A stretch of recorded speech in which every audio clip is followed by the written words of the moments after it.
Hi, I'm Mel Pickup, Chief Executive of Bradford Teaching Hospitals, and welcome to the weekly news roundup from across the Trust.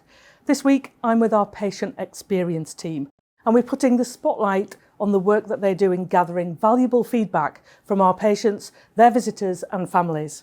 Also today, one of our esteemed colleagues collects her MBE, and we welcome a new non-executive director to the Trust Board. But first, for many years here in Bradford, we've been developing our virtual services. This is where we deliver care closer to home, which reduces hospital admissions and improves recovery for our patients.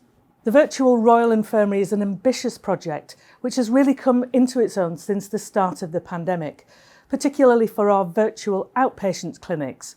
Here's consultant paediatric ophthalmologist, Professor Rachel Pilling, to explain how they work. So before an appointment, much like for a face-to-face appointment, patients will be sent a message on their phone or via letter explaining that the appointment will be by telephone or by the video link. For Attend Anywhere, the video platform that we use at this trust, the patient just follows the link and they sit in a virtual waiting room. When you, the clinician, are ready to go, you let them into your waiting room and have the consultation as you would. Lots of patients find the benefit is that the consultation is the same length, but their wait is less. It's not for all conditions or all specialties, but for many of them, it can be done by either the patient coming for a test, going home and having a virtual consultation with the result another day, or it can be done through the Doctor app, sending the patient a questionnaire to complete and the clinician reviewing that later. And for some patients, though, they will still want that face-to-face care. We're not cutting it out completely, but where it's right for the patient and right for the hospital, we need to explore more virtual outpatient activity. Thanks, Rachel. What innovative work. Now, did you know that we have a very proactive patient experience team here at the Trust? Their role is to listen to feedback from patients and their families about the care that they've received whilst in our hospitals. Of course, we love hearing about how well we've done in looking after our patients, but we also really appreciate feedback when people have had a bad experience so that we can continually improve what we do. Here's Patient Experience and Complaints Quality Nurse Jessica Armstrong to tell us more. We get positive compliments from members of staff, which we pass on to the departments and the matrons so that they can spread that message. We also deal with informal complaints through the PALs, which we connect with our matrons and service managers. And we also receive formal complaints where we take that in writing, we log it, we investigate and then provide a written response, which is then signed off by the chief nurse and chief executive. Constructive criticism is very important because it provides us with holistic feedback from varied sources.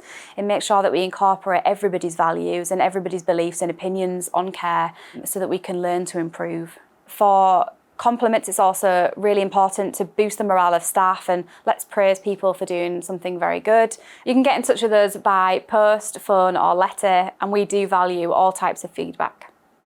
Thanks, Jessica. What a vital service you and the whole team provide. Now let's take a quick look around the rest of the Trust to see what else has been happening this week.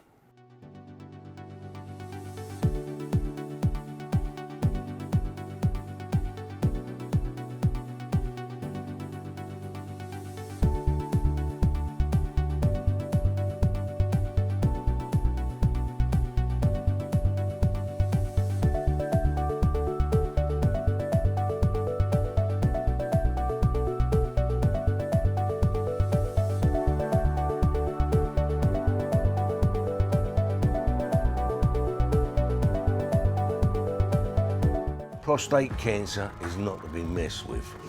Check your prostate cancer risk in the next 30 seconds.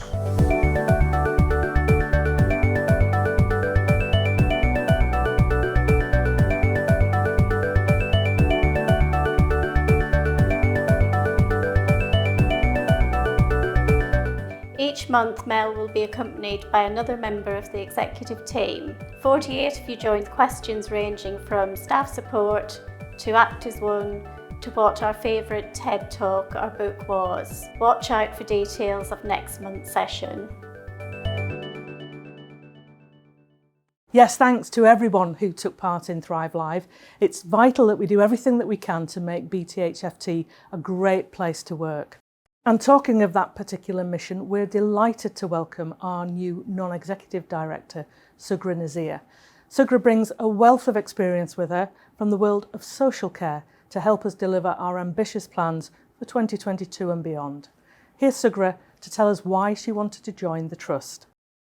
The role of a non-exec director is to work with the executive team, to support the staff and to deliver the best outcomes for people that experience healthcare in the Bradford area. I've done a lot of work in turnaround and also supporting organisations to move from good to great to outstanding. I'm bringing with me a background in health and social care, in regulation, compliance and a very strong patient focus. My role will be working with the executive team, asking questions with a view to securing the best outcomes for the people that we care for. I think 2022 will be an exciting and challenging time for the Trust, but I believe that the experience of the last 2 years, particularly in terms of the resilience shown by the organisation and its staff, and the partnership working that has gone on, will serve us well in terms of the challenges that we'll face in the coming year.